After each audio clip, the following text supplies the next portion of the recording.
think of the cavemen 40,000 years ago that crawled underground to be able to get to the cavern to paint.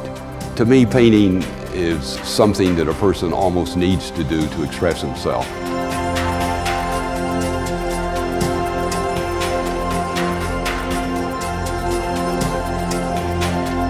Style, Jackson Pollock said, is like a rat in your apartment. You can never get rid of it. And I think that's how it is. Each of us have our own mark, and we can't help it. And out of the millions of people that paint, each one is individual, thanks to the way someone made us.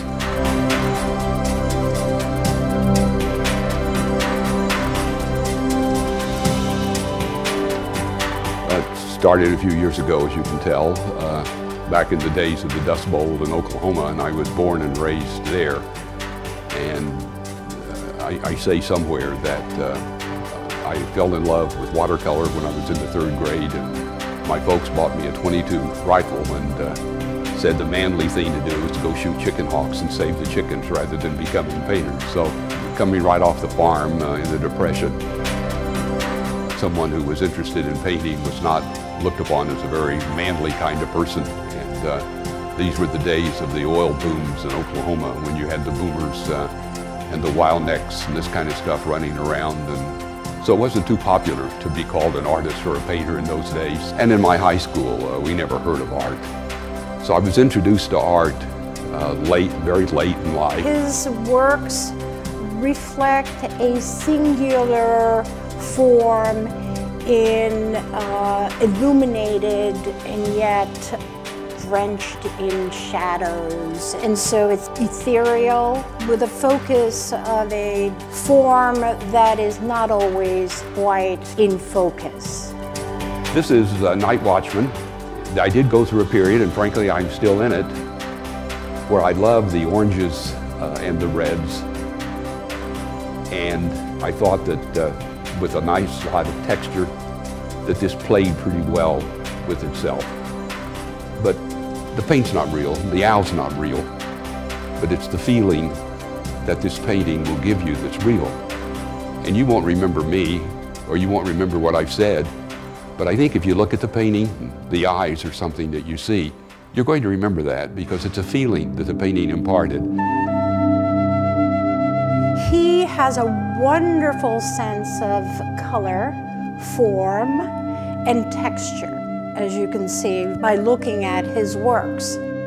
This painting obviously was based upon a Picassoist, and you probably would recognize these are some of the paintings. I'm not sure that if Picasso did these particular ones. He actually makes his own paints, which is really unique. The white is a combination of plain white, and then I make a lot of my own colors. And some of the heavier stuff you can see that's more coarse is white paint that I've made. You would go from that to something else that I love is what I call Star Bright. This, I think, if I was trying to pick a person, would be starting with the Jackson Pollock, in that you see the drippings and stuff. Hopefully I put my own mark on the painting, and with heavy texture, and again with a lot of glass and a lot of sand, to try to get some internal kinds of reflections out of that. I guess I go from that to something like this, which has won, by the way, a Best of Show in a couple of places. I started out calling this painting The Journey because it's the first step. But everyone talking about feelings, everyone that saw this said, oh, it's the first step. So I changed the title. It's been known by Journey, and it's been known by First Step. It's a combination of glue and a combination of gesso and a number of things where I wanted to see just how far I could push the medium and to give the feeling of a little bit of drama, stepping out on this long journey that we don't know where it's going to go. This that I call Morning, again, it's my feeling, hopefully, of contemplation, of looking at the morning and trying to see what it's going to bring. I hope this is the feeling. You know, it takes two to get a feeling. I hope that my paintings, and this is obviously a small part to talk about, but I don't want confrontation like Lucian Freud and a bunch of great other painters, in that case I would say artists, have done. I've seen enough confrontation in my life. I hope that when people look at the paintings, it causes them to kind of maybe take a breath and then to just kind of think about the painting. Jim Cobb is an experienced artist.